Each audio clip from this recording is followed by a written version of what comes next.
E a gente começa a edição de hoje do Jornal do Estado falando sobre um dado importante. Pela primeira vez desde 1991, a população que se autodeclara parda ultrapassou a branca no Brasil, segundo o censo 2022 do IBGE, Instituto Brasileiro de Geografia e Estatística.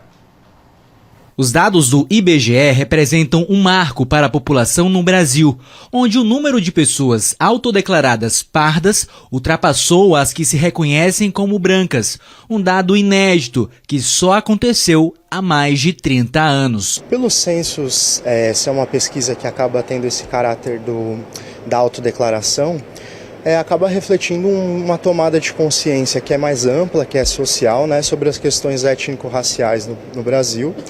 Então, pessoas que antes, se declaravam brancas acabam refletindo melhor ou refletindo com mais dados e mais informações sobre as questões raciais e étnicas e se perguntando mais quem é, onde está, e a pesquisa acaba refletindo isso. O censo ainda é mais específico e apresenta números expressivos em relação à dinâmica demográfica das raças, onde a população parda está em torno de 92,1 milhões e a branca com 88,3 milhões de pessoas.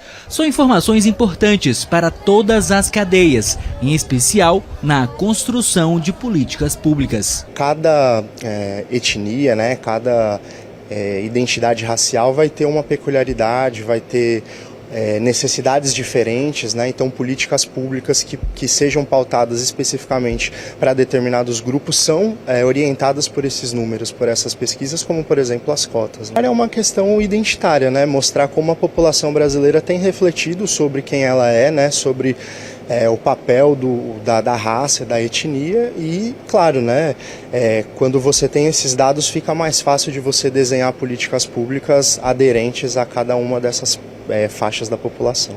Uma discussão que para alguns é polêmica. É difícil a identificação, porque eu acho que não devia haver essa separação. Porque se o Brasil, se há essa miscigenação de raças, não é preciso haver essa separação. E você chega no estado, por exemplo, da região sul, te trata com preconceito, por você ser diferente e você sendo do Brasil. Mas também há quem concorde com as definições raciais diante do país miscigenado. Eu me identifico como parda por conta da minha mãe, que é negra. Você acha que isso influencia você de alguma forma? Influencia, porque é questão da genética, Acho que é uma mistura geral. Acho que o brasileiro ele é bem misturado, Não é uma coisa assim, é branco, não. Apesar de ter essa cor, externamente, mas geneticamente eu tenho minha mãe que é negra. Já em relação a Sergipe, os dados são bem semelhantes ao do último censo, em 2010, com números considerados estáveis. Mas um dado em específico tem chamado a atenção nesse levantamento, que é o número de pessoas que se reconhecem como pretas, que cresceu. Sergipe acabou refletindo o contexto regional, em que 60% da população se declarou parda, é um número que se manteve estável, em comparação com 2010. O que nos chamou a atenção foi o aumento até que significativo de pessoas que se autodeclararam pretas, que aumentou 4,4%, refletindo também essa tomada de consciência aí das questões raciais no Brasil. Além disso, a pesquisa também retrata que os movimentos sociais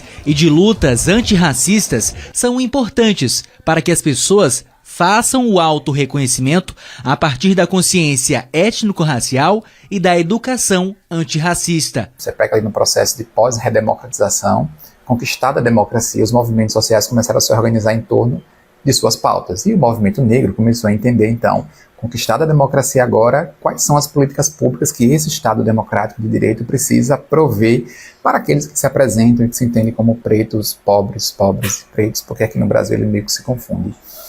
Esse processo é um processo longo, historicamente todo mundo conhece, vai ali dos anos 80 aos anos 90, e lá no começo dos anos 2000 é que o Estado brasileiro, junto com os movimentos sociais, a partir da demanda dos movimentos sociais, começa a entender que políticas de autoafirmação, assim como a educação antirracista, faziam parte dessa necessidade social. E aí, exemplo, ali na primeira década dos anos 2000, 2012, 2010, mais ou menos, aqui um exemplo, uma das políticas públicas que vinha nessa perspectiva é a política de cotas. Então as pessoas começam a entender que é possível se afirmar como negro e não só sofrer, porque até então a definição do que é ser negro na sociedade implicava em sofrimento, implicava em violência.